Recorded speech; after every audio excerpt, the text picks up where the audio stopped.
So I did a right click on the image and I did an extract. And this pulls up capture. And here I can take any colors I like, and come up to the, let's say, the color mode up here, and basically different versions, muted, deep, and get a color theme, basically working from the document itself. Also, you can drag these around and change the colors.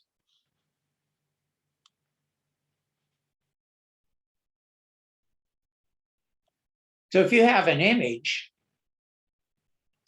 that basically you can take that image that could be, say, the front of a cookbook in this case, and start to get the color themes and the font themes, if there was any fonts inside that, and get it from things that you could just snap with a cell phone, place in InDesign, and start to extract out the fonts, extract out the colors, and build up a font book and a color book as fast as anybody in the world.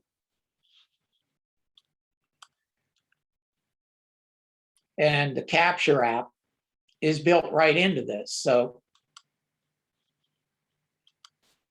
it's very nice. Dots, the colors can be moved around.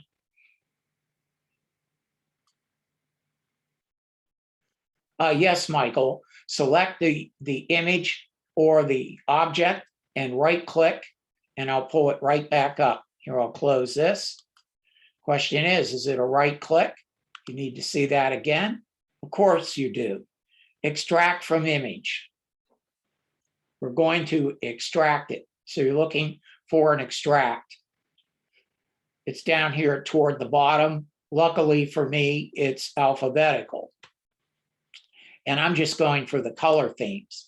But once I do that, what you'll see, and Michael, you're going to like this also, is it's going to pull everything up.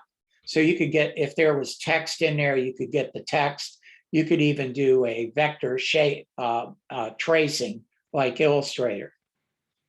If you select a color, if you click this button, it copies it.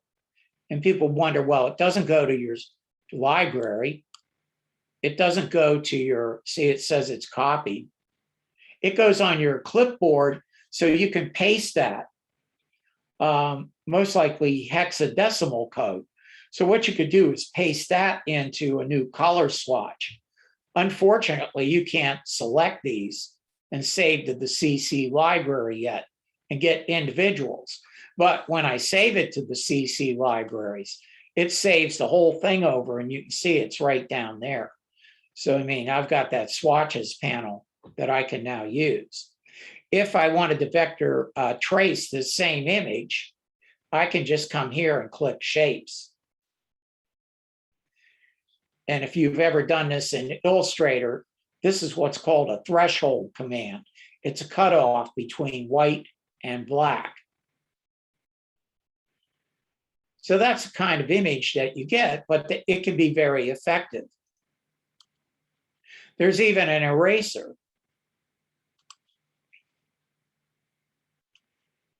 Now, because I can make this somewhat, actually, a lot bigger, then you could start to put that to work. So maybe you don't want any of this down here.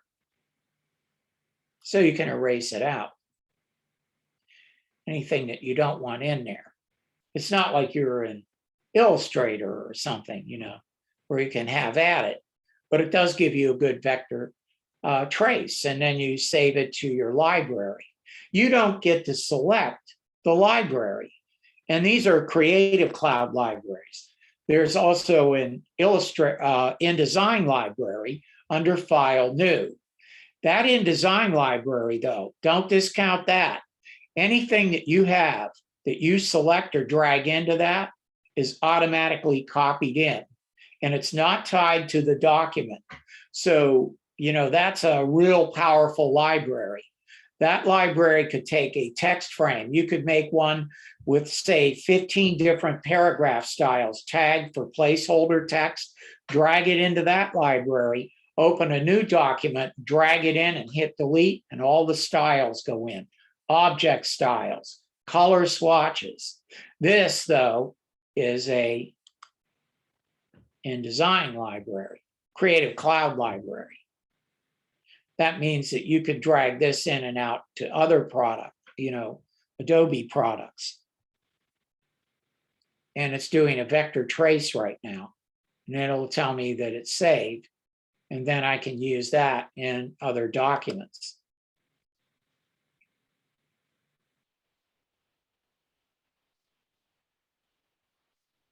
I got quite a mess here.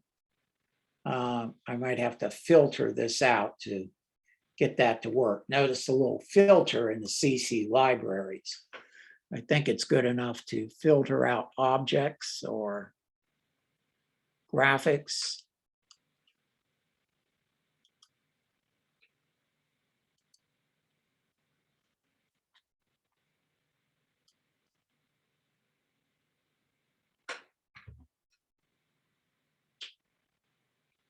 There, it just finally came in. Sorry, I have no patience. As you can see, I really need to get patience. It's up there. It's just waiting to get dragged in. It's stuck on the other one. Probably my video card. Maybe if I go slow. It's there. Oh, it's picked up all four. There it is.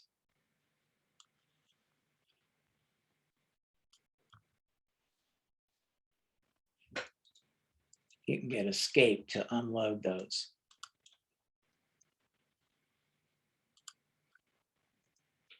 The one you're going to like is this. If I select this type box and then right click, and I can capture from here, or the object menu should be up there. It's an extract option. You can see I don't use it that much here. So it's got to be under edit then, or maybe it's in library, the layout.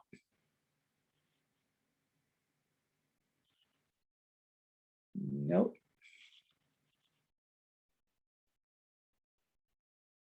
I'm just going to use a right click on this because it works.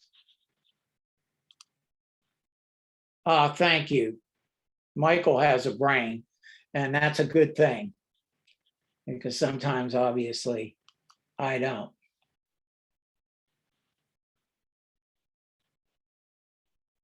So there it is. It was right in front of me. Extract from image.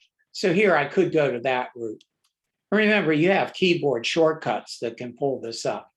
And once that comes up, you can select the type. And where this becomes more interesting is if you have more than one font within the design. But it works this way. You just drag across the type. And that's good because sometimes the type can have other type near it, and then you click find similar fonts, and that goes right on to fonts at adobe.com and starts to figure out what you've got on the Adobe site that might match, and it does a good job.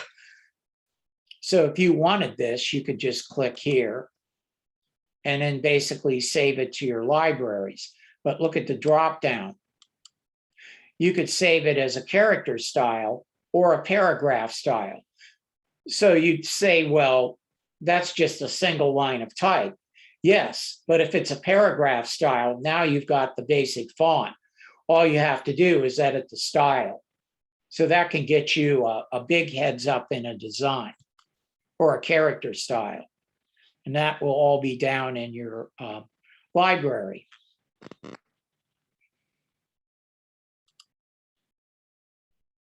See what I've got here. Here we go. I got a lot of stuff here. Yeah, let's take a look at this. I'll right click here and extract from image and go right to type. That'll be interesting.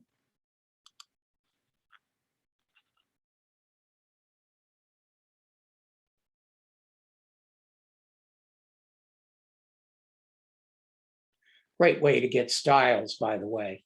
If you get something that's all manually tagged and you need to get some consistency going for your own sanity.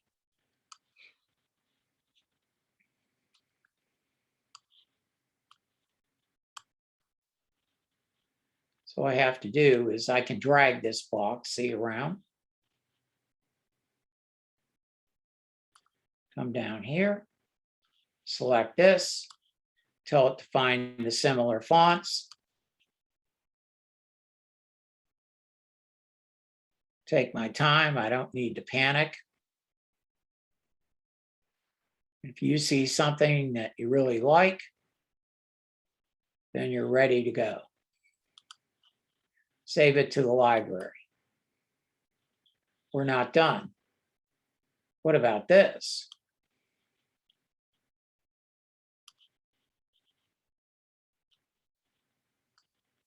Come on, little guy. It's just slow.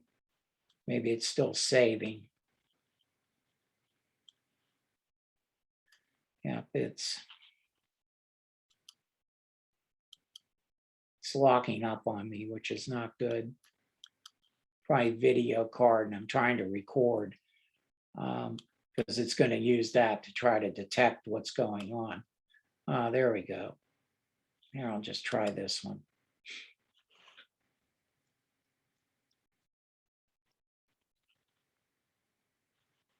Zoom up there a little bit. Space bar. Temporary hand. Select, right click, or get a shortcut and extract it right out, and we'll go right to type. You might not be using this now, but I bet at some point it might come in and really help you out. This is resizable, by the way.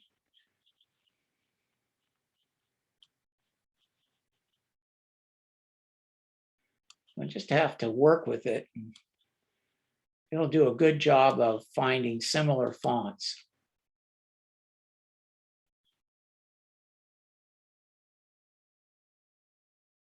And you find what you want and then select its dot and just save it out.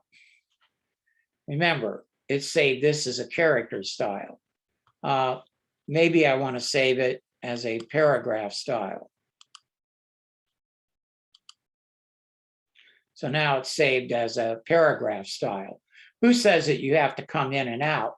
And who says that you don't want to match up character styles just to get the style started and have the basic font you want to start from?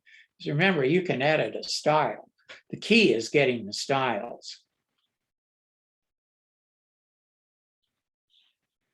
Up here, you've got a little, see this little guy? That'll resample everything in there to wake it up, and you can even change the type.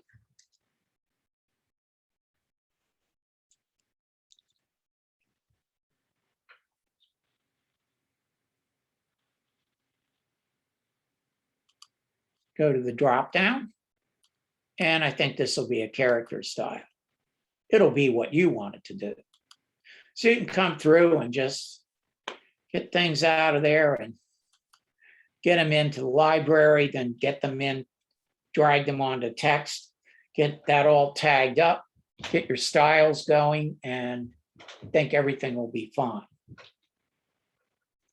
So you could start from things that already exist. Hope that's helpful.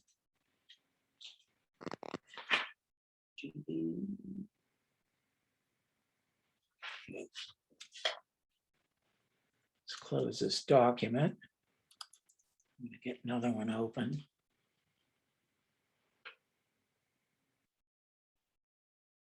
ETP just outside your margin.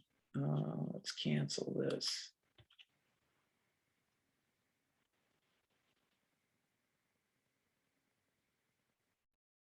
I'm not sure. Probably depends. Trying to think.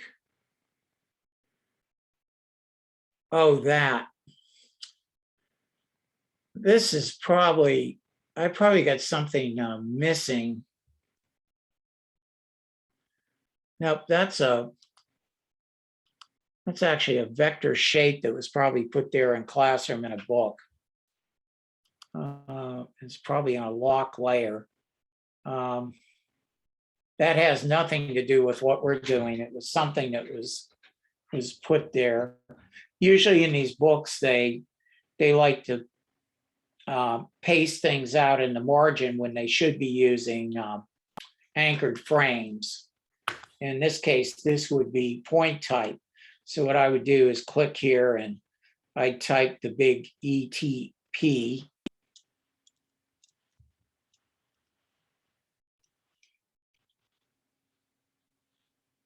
Well, something's on my clipboard. Oh, that's.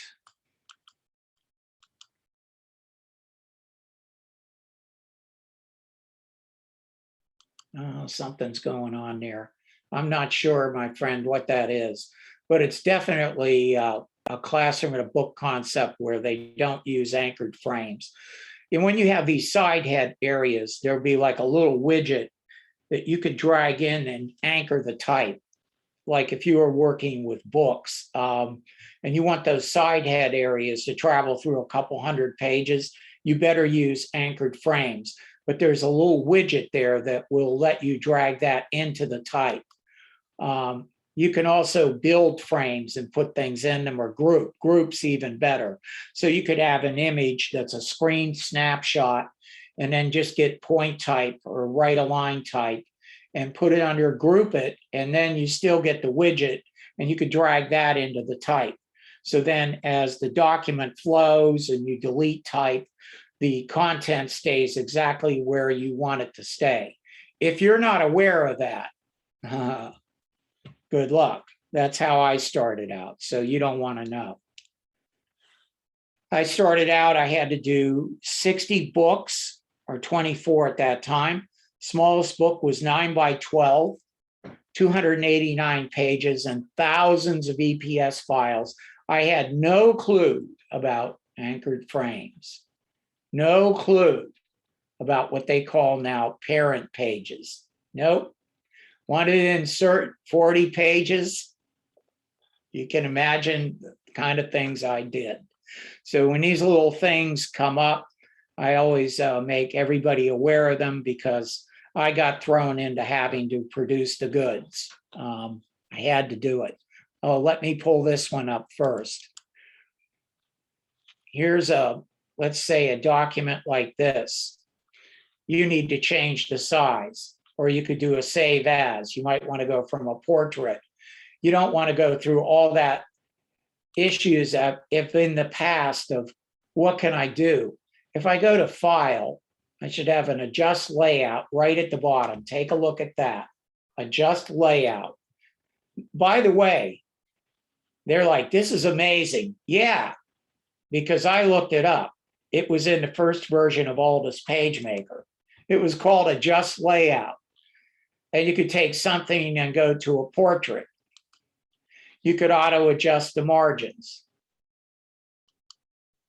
You could adjust the font size. In other words, you could come down and say, what's the minimum or the maximum? Adjust locked content. And when you click OK, watch what happens. Flawless every time. Just think what you could do with this in the online world that you live in. You've got something like this for print and you want to get a horizontal. You might even want to control the size to video. That one little option under File, Adjust Layout, makes that all possible. I see what happened. My tool got switched there. It's panicking. So let's just make this now horizontal. And let's say they want to go to a 12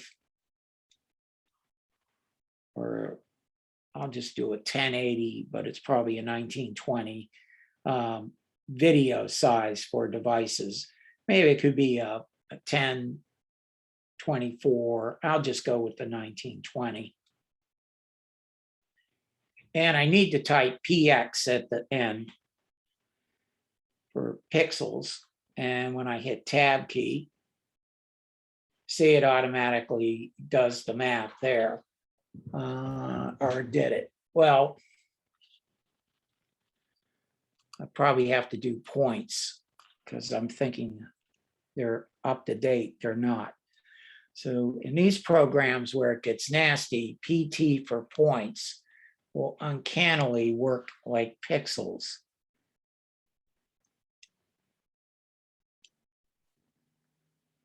No, I guess I can't do math in it.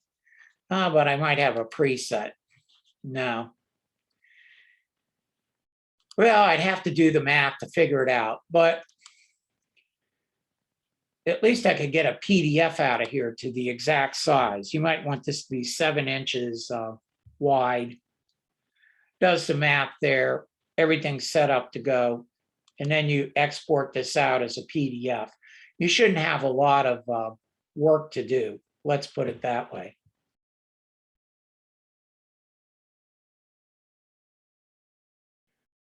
Michael, that's because of the frame fitting options. When you place a graphic, you can use frame fitting options on that. Here's an image and I can use it here. So if I right click on this, I have frame fitting. It's right in front of me. Dun, dun, dun, dun, dun, dun, dun, dun. You know, you're up here. You couldn't have been moved. I have to be looking right at you. I'm sitting like 8 feet back from my screen.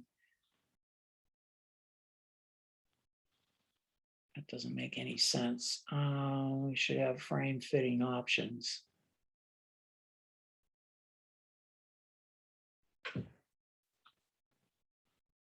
Fitting, there it is. It's right in front of me.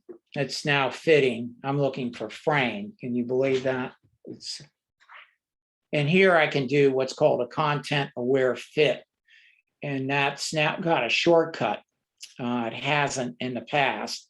And what it'll do is analyze this and fit the main content inside of the frame, no matter what the content is. Here, these are all pretty well set up to work that way. So I guess they don't count. So let's bring in an image and see if it works. But you can set this as a style and then, you know, just apply it to frames, massive amount of frames. Let's see what I've got here. I probably embedded everything, but that doesn't matter because I've got Photoshop stuff.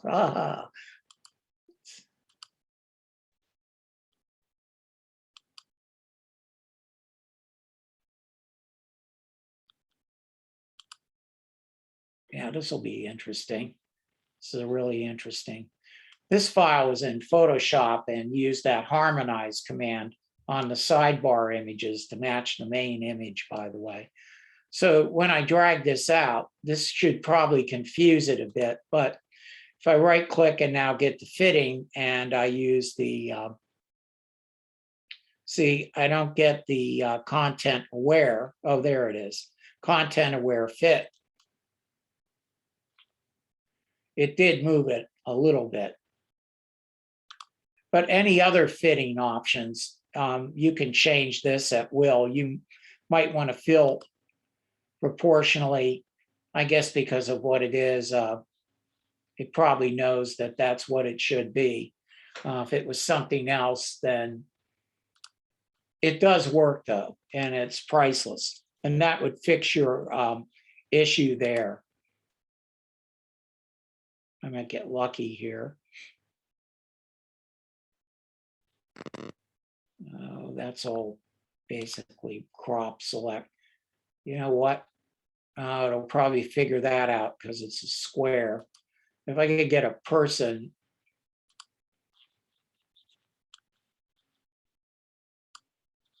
let's see what that does.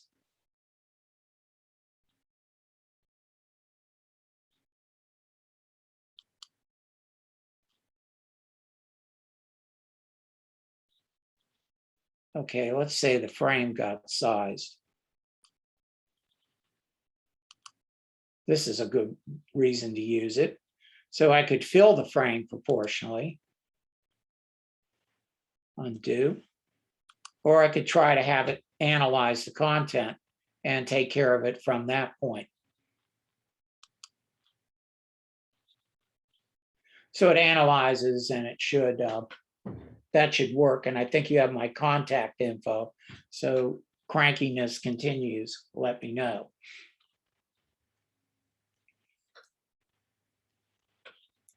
Remember, you can save things as object styles. I think that's one of the most important styles that exist in InDesign. Here I'm going to update the modified links. And this is an auto subject select. Great with type. And if you work in these type of workflows, this is a godsend. Here I've already got this on. It's under text wrap. So it's this little button right here, the third one over. And right here, it's saying both sides, let's see, type, same as clipping. What I could do is tell it to select the subject, which this is already done. So there he is, he's selected, see it's select subject. And I've got it set the largest area. By default, it's both left and right. But with something like this, because I've got others we're going to look at, you're going to get excited, but then you're going to have this where you've got holes. Just select wrap to. All you got to do is largest area. And what that means is keep it out of where I don't want it. And it does a nice job of something like this is pretty interesting. Let's get this up and commands Control-0. Select the image, text wrap, third button. And default now should be, and it's not, though they say it is, select subject.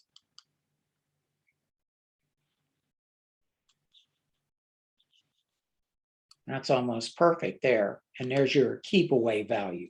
You can click in there and just use up and down arrow keys.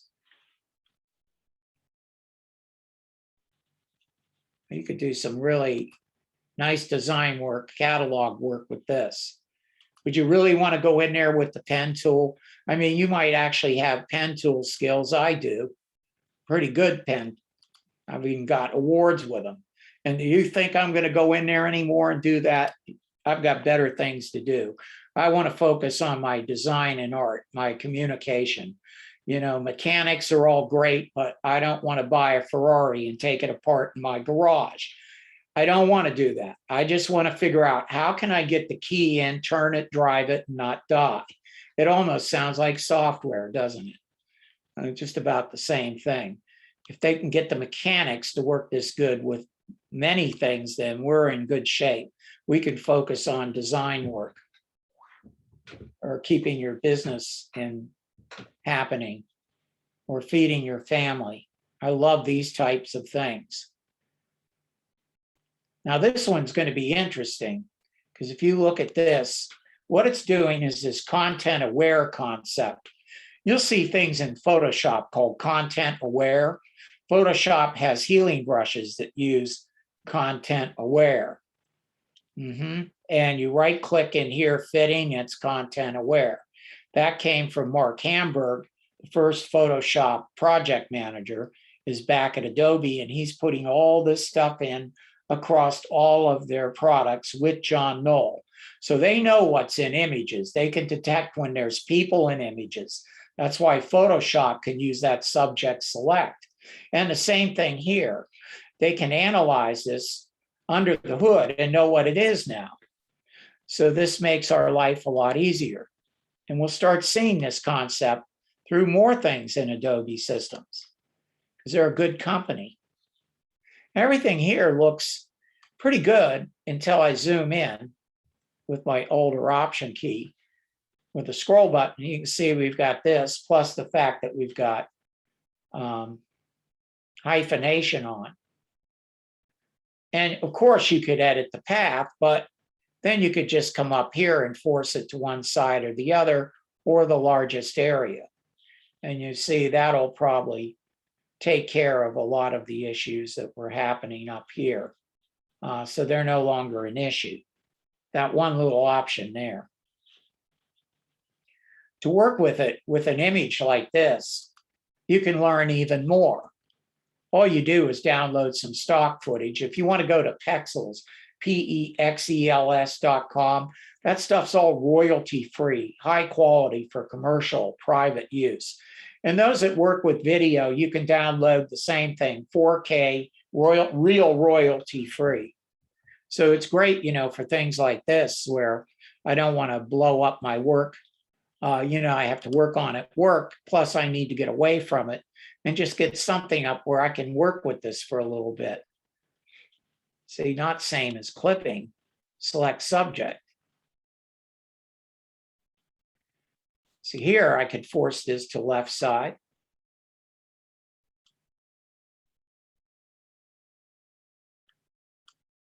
I could force it to the right side. And it's pretty smart for both sides. Work with books, never forget spines.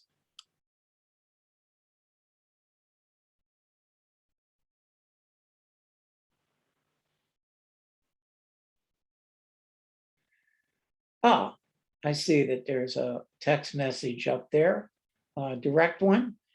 You have to contact the powers that be and ask them.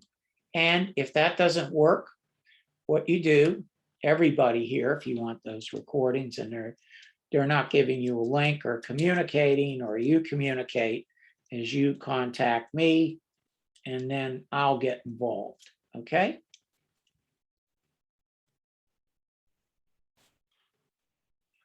So I'll put my info back in there, and that will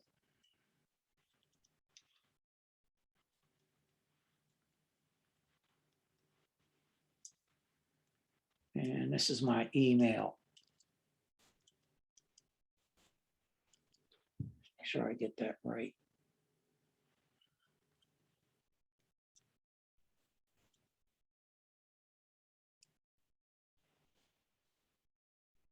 Dratleaf@me.com. There you go. So if things don't go well in Paradise or with a piece of Adobe software, contact me at any time. Text me, just remind me that we were on a webinar. I'm terrible. I forget names, but I never forget experiences and people. Probably why I was a professional musician at an elite, I guess they call it now, rarefied level. I was just doing art. Everybody around me wanted to be Elvis. I just wanted to do art, you know, to be stars and stuff. So now I get to work with you, and you're serious about what you do. So it's all art and music to me. And this can really give you a lot of capabilities as far as, you know, design power, just letting it figure everything out and do those little paths for you. Let's see. If you get a damaged document, Adobe will automatically tell you that they're sending your file up to their website, and then they'll send it back down, and they can usually repair corrupt files. If you get a file, you might have had, or if you're working with books, I don't know if you are book files, you can get a lot of things in from Microsoft that will corrupt the file. If you can save out as an INDX, an InDesign markup language, INDML, that's basically under the hood an XML file, but it looks like if you open it back up, it'll take out all the corruption. You just do a save as whenever you have that issue. Oh, wait a minute. Zoom's getting involved here. We don't want that. No, we don't want that. Danger, danger. See, InDesign, file save as, markup language, IDML. And that can go all the way back, almost to the beginning of, so if you have legacy, software on older computers in your workflow, this is how you could send it back to them. And you can also fix things if you can at least get the file open. It's an InDesign markup language. And if any of you use a package command here, there's an option to not just create the PDF, it can also make an InDesign markup language file.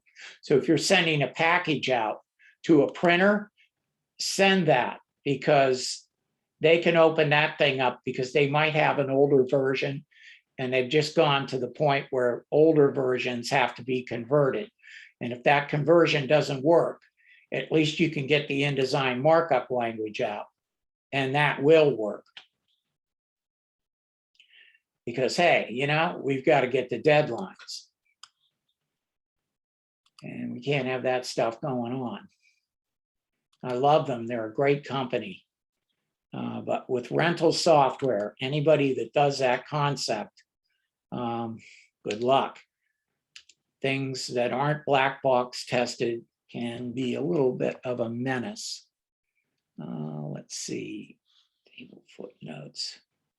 This is the dialog box that you will get. So it'll load it up, send it back, and you'll get this repair automatically. You don't have to do anything. And just pray to the digital gods that things went well.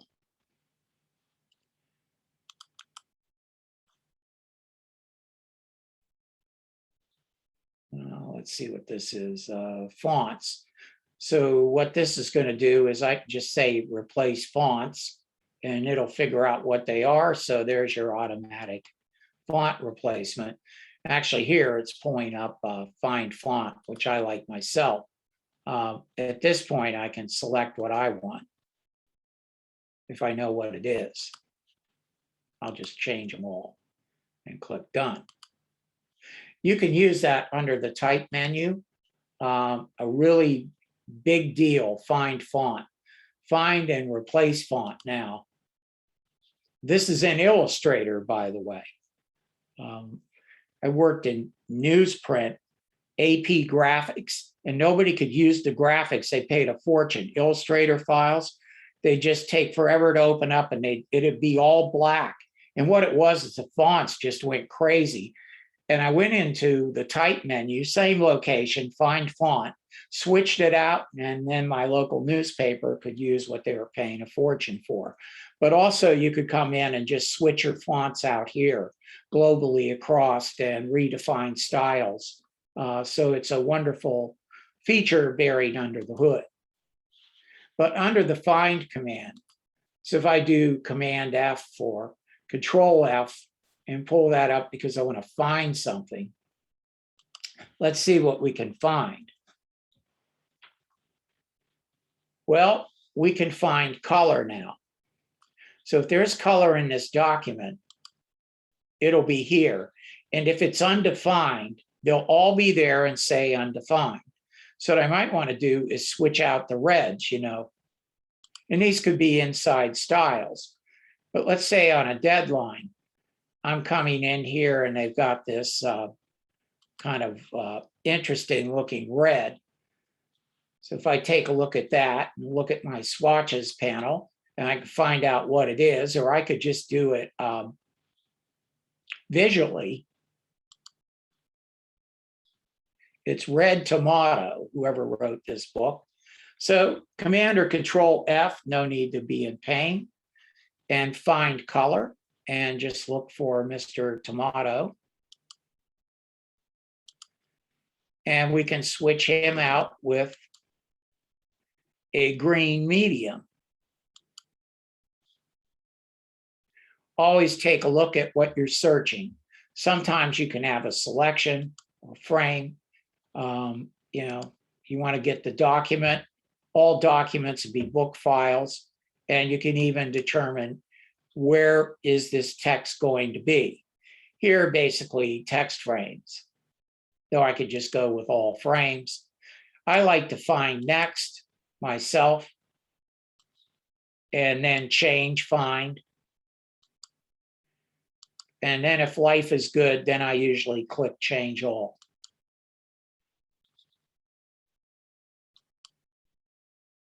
And that takes care of that.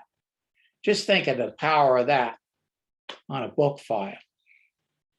There's a piece of software called Adobe FrameMaker.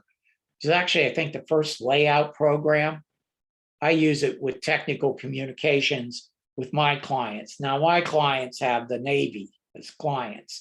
So a small book, let's say for something like Raytheon is probably, a footnote's like 750 pages. An average thing for the Navy is probably 1,500, 3,500 pages, all individual InDesign documents in a book file. I can use this on a book file, and their eyes glaze over when I change a whole book file. So this little thing of find change, you can find anything in this. You can find objects, styles, and switch them out with other styles or individual pieces of things. So it's a wonderful command. But now we've got color. See here, you can find individual things, not just text. You could find something that's a font size and change all the text from one size to another size within paragraph, character styles, or none. Look at that. Wow, that's pretty amazing, isn't it? That was all in Aldous PageMaker, by the way. That was quite a program. Adobe just bought it and never did anything with it, just like FrameMaker. FrameMaker has these kind of capabilities. In fact, FrameMaker, you can't do anything unless it is a style. It just keeps coming up, remove overrides, and you move on, no, and then it comes up, remove overrides. You switch a page, it says remove overrides. You go, yeah, remove the overrides. I can't take it anymore. Forces consistency, but that program needs it. Let's see, we looked at auto. Oh, this one's good. Speaking of overrides.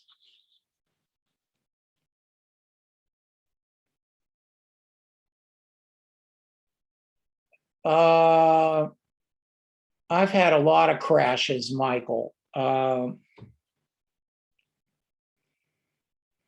What you might need to do is, how big are the files and do they have a lot of graphics? Or it could be something we need to check out on the Adobe site. It could be a bug. And I usually go into a web browser and type what the exact error is. And usually you'll find that faster than going to Adobe systems. And if it is something, somebody's probably fixed it. Don't be a hero. Just if you got like a message that comes up and it's one of those big nasties, take a screen snapshot and then go into a web browser and just do a search, and you'll probably find it. There's a solution to it.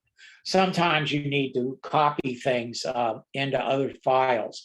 Now, when you have your pages panel, you can right click and copy pages.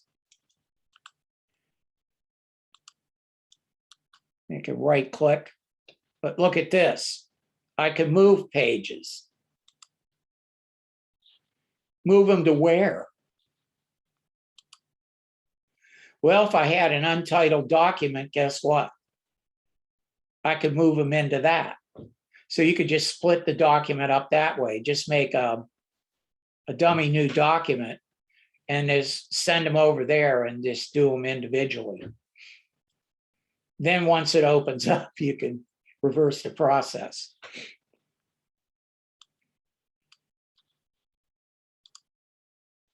All right, the one I wanted to show you though, these are called community scripts. And they haven't been updating them, but there's one in here that's pretty interesting. It's called remove overrides. It's the same thing.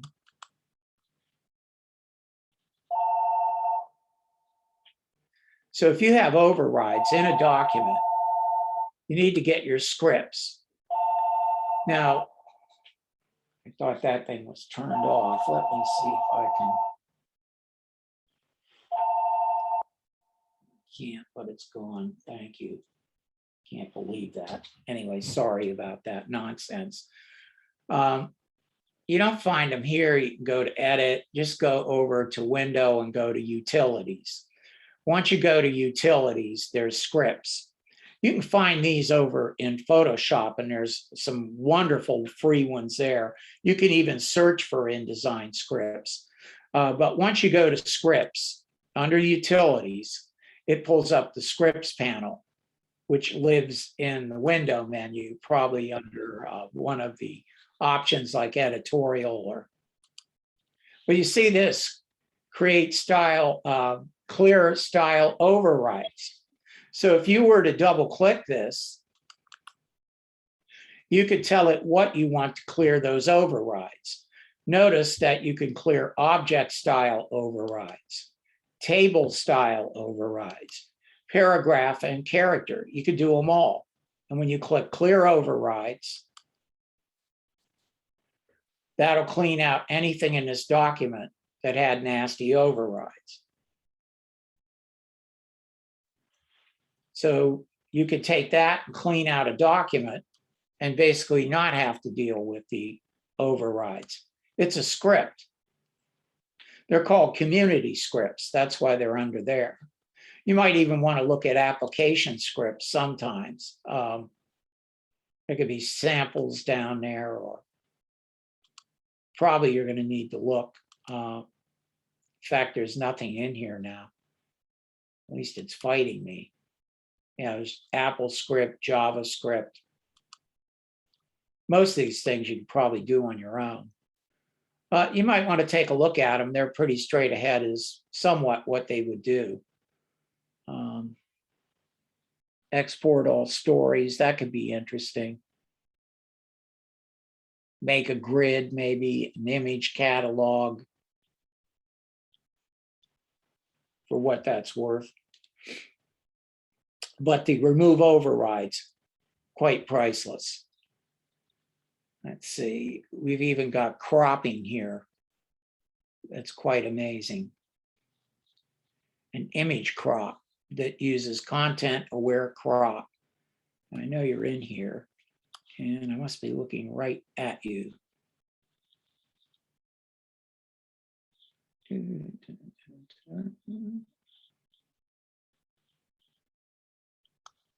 usually this guy that looks crazy. Or I'm thinking of Photoshop image, but I know he's in there. Well, anyway, I could use this because it's got images. In fact, it might work better. Let's see what we could do with this.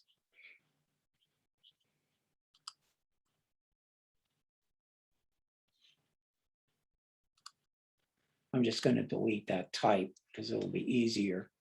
Select this, and it's under object. And it's an image crop or crop.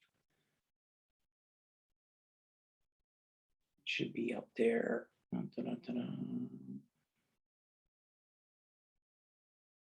Guess not. Maybe this needs to be embedded. And I didn't update the links. Maybe that's the issue. Well, that's okay. We'll just place a file in here. That's what I think of that.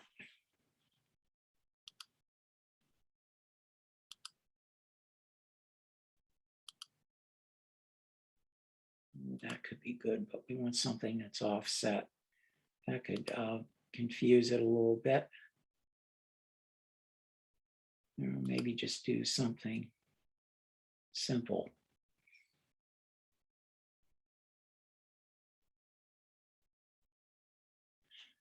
Yeah, this little boy. This would be a typical.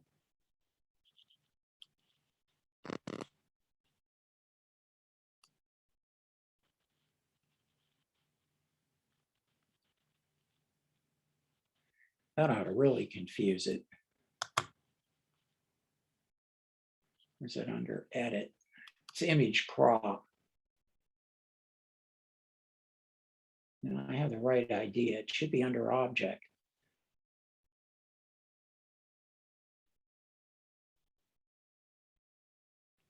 No. Go. Well, that'll give me something to do this weekend.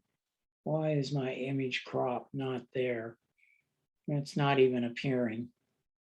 Oh, I'm sorry. My brain, that's over in Illustrator. I'm sorry. Illustrator, you want to check that out. It does a content-aware crop, and it's actually pretty amazing as to how well it works. So it comes in and automatically figures out the crop. It uses like a select subject concept here that we were using to get paths, but a little bit more defining as to what gets put into the image. Very similar to text wrap, by the way. So it has a way of coming in and figuring that out for you. Let's see, we got overrides. Oh, this is one that's been missing for a long time. If I select this text frame, it's a text frame option, and right click and get my text frame options up.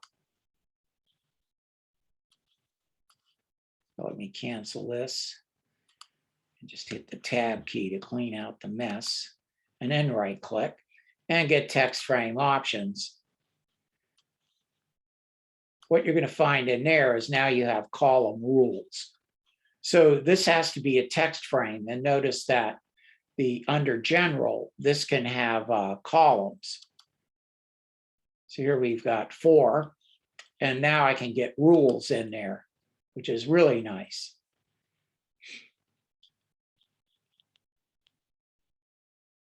So my column rules, here I've got the weight of them. I can make them, I click in there and use an up arrow even.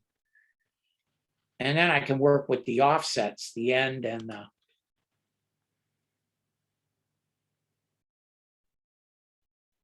not interesting. Just click in and use an up and down arrow. Notice they can go out of the frame. Kind of crazy stuff, huh? But you could take a link off and create some interesting concepts if you've got, say 2-column text frame next to a 2-column text frame, an individual text frame. This way you don't have to deal with columns, but individual text frames linked up, they're all in one flow. So here, see, you could control those. Pretty nice. That's been a feature for a long time. The horizontal position deals with, let's say you have a gutter that's very big for the columns. Something like this, then you might have to come in and work with the horizontal left to right placement. You just tap that arrow until you get exactly what you're looking for. Very good.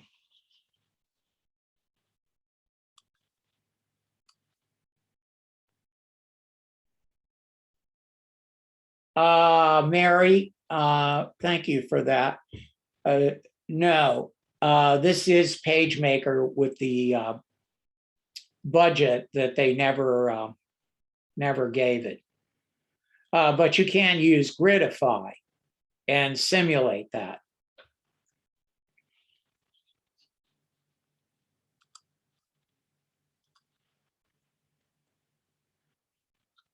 I'm just going to make a letter quickly.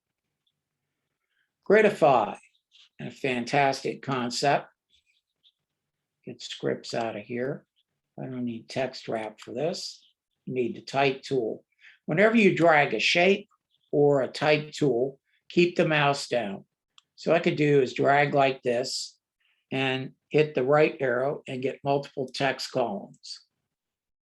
Up arrow subtracts, and these are text columns. It's great when you're making like what they call a parent page now for yearbooks or something, where you're going to put in a ton of images. You can set all those frames and get them all organized at once. So you see these are now all organized up. And I'm going to right click in there and fill with placeholder text.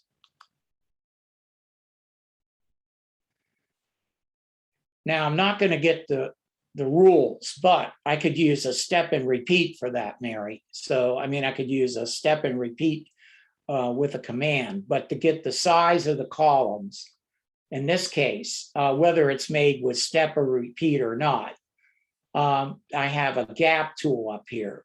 So if I get my gap tool, I better drag this out. You'll never see it, and it is teeny.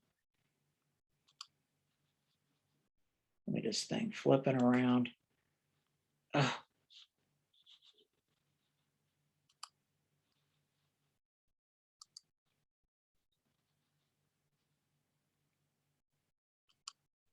My mouse can handle it. Now you're over there. This is called a gap tool. See, 2 arrows. You don't have to have anything selected. And when you get to the gaps, you see a 2-way arrow. So what you could do is use this with regular text frames. That's just dragging. If you were to hold down the Command or Control key, then you can change the size of the gap. But you need the Command key on a Mac, Control on a PC. If you want to move things, you need Alt or Option. Alt or Option moves. And by the way, this can work in margins. Now, your issue here is trying to do these all. You would probably want to put a grid up for this, and then you could avoid it. And you could do that under Layout. So under Layout, you can create guides. Look at that command, create guides. Once create guides comes up, this is called a Swiss grid. You could come up and say, well, you want, let's say here, let's say we just want 1 row. We'll make this simple. If I was doing a poster, I could put it in a 4x4 or something like that. Or I'll just make it a 3, I'll make it 4. And I can get the gutters, and I even get a preview up here. I could even remove existing, and you probably want to fit these to the margin. So what that'll do is create a grid for you, probably on a parent page. You know, you could go to your parent pages and do this, by the way. Create guides. Why torture yourself? Let's do a 4x4. Now, when you place images, you could drag across and it'll snap to these grids.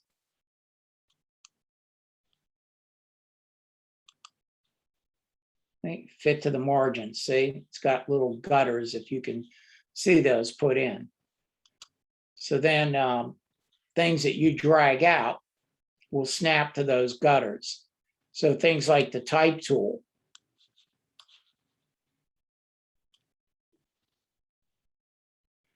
So if I drag out, let's say I want to go into these 3 coordinates, and I get right on the gutter, all I have to do is tag 2 times to get 3 or 4, drag it out, and they'll all proportionally size.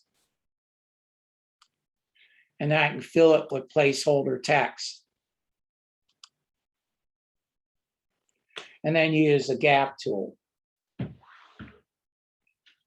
The other way to work with this, if you wanted the rules built in, is a line tool.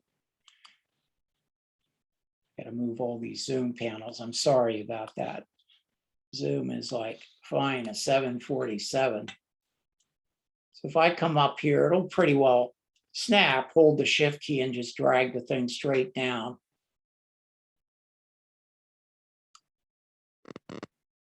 And you can move it with arrow keys if you need to. So then what you do is go to edit and tell it that you want to step and repeat right there. And just have to deal with a dialog box. And you want to make sure it previews on. In a lot of cases, and don't get frustrated, And a lot of their programs, especially Illustrator in like the twist command and stuff, they keep turning that thing off. And that there has been going on for years. You think they would stop it, but get the preview on. And how many do you want? And I don't want them going vertically, top to bottom. So this is the part where you zero things out. You hit 0 and come over and you go to horizontal and you can use an up arrow. You can use shift up arrow and really move. Then start to tap it into position. And then you can add your other. You just need 3. So by putting that on the parent page, if I wanted to update things, and because I can copy, duplicate parent pages, all I have to do is apply those to the pages that I want them applied to. The added advantage of using one text frame is that you can split the columns within a text frame.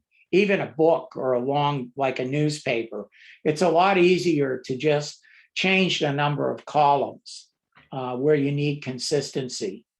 And then where you don't need consistency, just use the gap tool. I hope that helps, Mary, gives you some ideas as to what you can do. And I want to bring this up also. This isn't a new feature, but it's a feature that nobody looks at. What's this thing doing here? I'm just going to get a new document. Command or Control N, and just fill the thing with placeholder text, a regular text frame. Make it one column. Or I'll just do that. And just fill with placeholder text, a quick right click. That's a text file, by the way. I think if you hold down Command or Control, you can select the text. I think one's, or it does it automatically, it cycles through. It's crazy. Something's by a Roman, the other one's by a Greek, but they have a text file seriously in the install where you can put your own text in there. Now that's useful. I'll just zoom up here and you can see I'm right inside of there. And let me pull up. I'm going to get this in the paragraph panel. This can be an object style. And buried under the panel menu is span columns. Right there. The control panel has this up, by the way. And it has an icon, and you can just Option or Alt click on it. And it's going to come up, and it's got a preview option.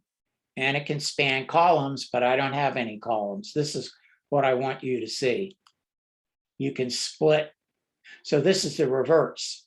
So I could split that paragraph and give it 3 columns and control the space after, before, the inside and the outside gutters. And I think you can see that moving up above. So if I zoom out,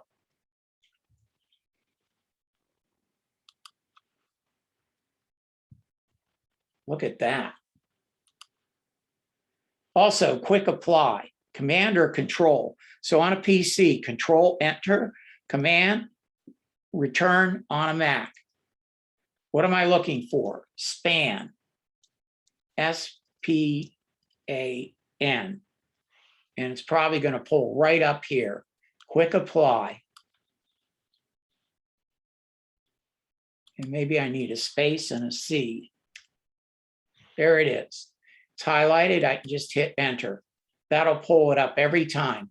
And the next time that you use that shortcut, Command Return or Control Enter, that command is there. If you have to tag a lot of text, which I used to do for my boss at Adobe, because I have the skills for that, he is amazed at how fast I could tag things. Wondered, how are you doing it? I said, oh, I'm using this little thing that nobody looks at, Command Return. And once I select the paragraph style, I told Jim, all I have to do is hit return. So I can go right through and just use that command and tag things. Oh, incredible. So now I can edit this. So I could have an outside and an inside gutter. And you can save this as a paragraph style and use quick apply to apply that. And here's your space after the split, space after paragraph.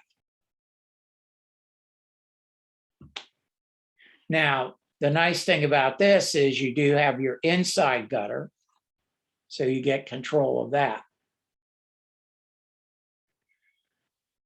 So I just thought you'd like to see that span columns is great when you've got columns within a text frame options, you know, where you want like a title to go across those three, but it's in one text frame. But the option here is the split. That gives you even, I think, more capabilities. Now, if that's put into a paragraph style, all you have to do is apply it. And if you edit the style, whole document updates.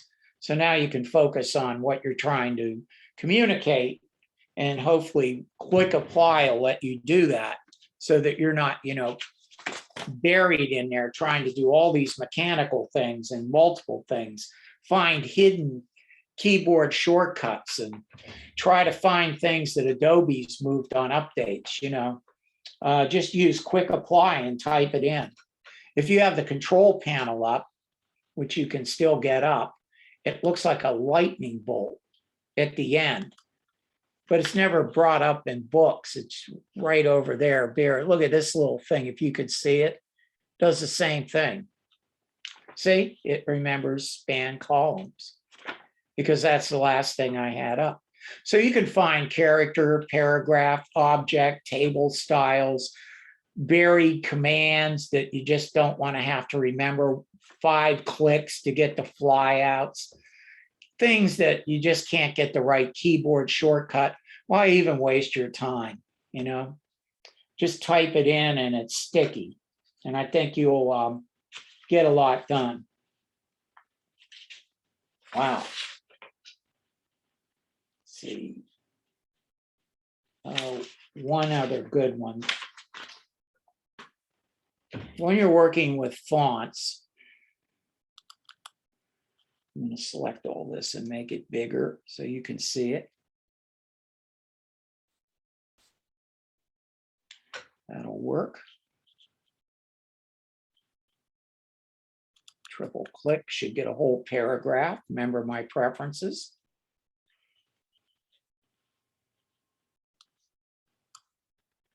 Adobe's messed around with this concept forever. They actually had it, Mary, thank you for bringing that up. PageMaker, you could actually go in and change the tracking tables for fonts. I wonder why they got rid of that. But if I go to my type menu, I can easily pull up my character panel.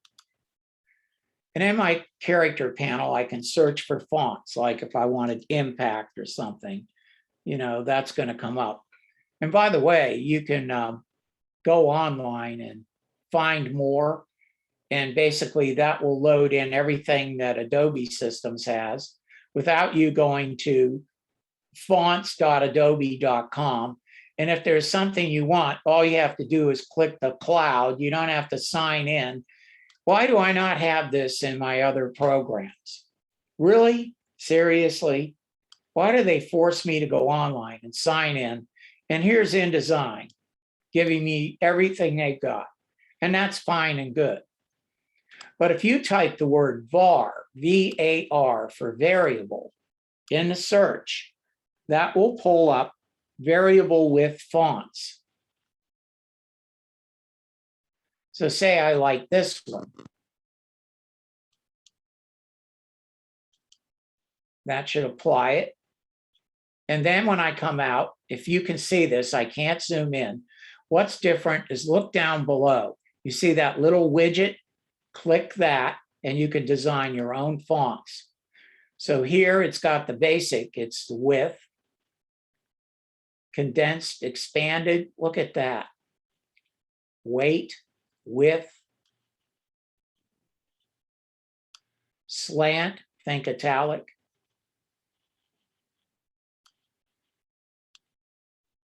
And these can be put into paragraph styles or made character styles. So variable width fonts. You know what's great about that? Oh, quick apply, Joy. Or if you're on a PC, just hold down Control key and tap the Enter key. So your Control key at the bottom, bottom left, and your Return or your Enter key over on the right. On a Mac, it's Command Return. No matter where you're at, no matter what dot, you got your quick apply. You just have to know what you're looking for. And if you're applying a lot, having to tag a lot of text. By the way, Find Change can switch one paragraph out with another paragraph style, or a character style, or a table style, or a color. Find Change, Command F, Control F, quick apply. I think we're in good shape. All you need up then is the control panel. And the control panel has a paragraph and a character option, and all of the objects and the styles are all over there ready to go. And just like this is all out of Aldous PageMaker. Mary, thank you for bringing that up. I always think of that when they come out with the new feature, that's genius. I go, oh, they got that out of the old PageMaker code. But look at this, variable fonts. What this means is you can design your own fonts, have basically the look that you need and not confuse your users. If you didn't get to go to Parsons or RISD or one of those schools, you're probably self-taught. What you could do is get a book called Looking Good in Print by a gentleman called Roger Parker. It's been around for quite a while.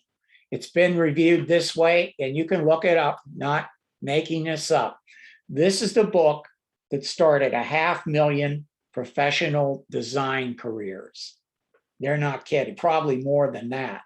It got me started, and I could do consulting with Madison Avenue. And Roger Parker keeps things very simple. He shows you what people do on one page, and then he tells you what you're going to do and why you're going to do it on the next one. And one of the best things is styles. Take your time to build them and then get them off your computer. Save them, don't lose them, and then ride them for 5 to 10 years, because your users will start to learn that style just needs to pump in the information they're looking for. You can actually educate them to get what you want them to get. Be careful with fonts. No more than 3 fonts per document. Use styles, because in cognitive intelligence or information, how do we get information into the human mind? That's what that is. You could start to confuse it. So things like variable fonts, you can have that basic style there and then start to have bolds, semi-bolds that mean something with color and styles, and be quite effective, especially with technical communications, where you've really got to get, information into somebody's mind possibly very, very quickly. It could be, surgery going across continents. I've seen that done. They pull up PDFs. My brother was in the Navy and went through this, almost lost a couple ships because they could design the PDF file on demand. He told me, I've got a gentleman telling me we've got 190-second life expectancy, sir. This is the major part. It's bold italic, sir. It's ticking down. And my brother said, you know what I told him to do? Somebody got a quarter, flip it and make a decision. Now, if it doesn't work and we're still alive, then do the other thing. And it was like, you're kidding. He said, no. And I said, oh, they're teeing off on their Parsons design career thing. And that's when I started, taking these kind of things seriously and torturing people with it, because I know it will make them successful. So cognitive intelligence. How do you get things into the human mind? Use no more than 3 fonts and variations. And if you want variations, I would type var right in the character panel. Unfortunately, you might find a few of these in Illustrator and Photoshop, but it's a work in progress. I'm assuming soon. And see, it knows that they're variable. You might even be able to search for this at fonts@adobe.com. And once you find something you really like, then all you have to do is click the little widget and you can design exactly what you want. You don't have to change much. Maybe you're going to make a variation of this that slants a little bit, and maybe your width, and maybe the weight, you need to make that for like a subhead or something, or a quotation. You could have look at that, a beautiful condensed font without studying photography. Yeah, Gutenberg didn't get to go to school. He didn't read books. He used his visual system. And that's why we're here today. But thank you so much for signing up. And I hope this has been helpful and gives you some ideas. I put my contact info in there. So if anybody needs it, doesn't have it, let me know. I'll paste it in. And if you have issues with anything Adobe, you contact me and I'll do whatever I can. You can text, call me at any time. I'm not hoarding information at all. It'd be my privilege to help solve issues for you. Like I said, I spent 2.5 years making no money while my little daughter ran around. My wife literally locked me in a room with a computer, and I made every mistake. You wouldn't believe the things I did.